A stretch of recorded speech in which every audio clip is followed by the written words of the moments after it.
Daghan na jud karon mga pamahaw na pagkaon. Maong sa kadaghan, giserve na lang pud sa tingpan ni hapon. Isa na ning may klase na atong iconic puto si Kwati. Nagipaspasan jud nila og pamutos. Murag gadali aron din na mabtan og ugma mga boss. Napay duha ka klase, violet ug puti. Init pa kay si Kwati niya ang brown na kamay anli. Bossing, pila min puto da? 5.20, sir. 5.20 ka na.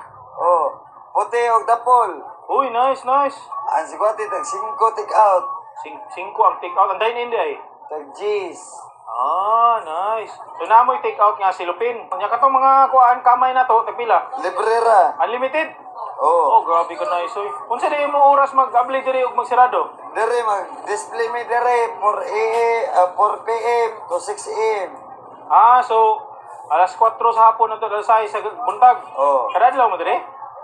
Yes. Nice. Ay, sige, order na ko. Narito diri karon sa sikat na Sikwatihan sa Carbon di sa MC Briones Street, corner F Calderon Street sa iconic na Carbon Market sa Cebu City. Daghan pa sila naglaray din he. May problema kay makalingkod ra ka. Ni idol na sila bagong abot. Uy, katsuya na eh. Anak kalisod oh.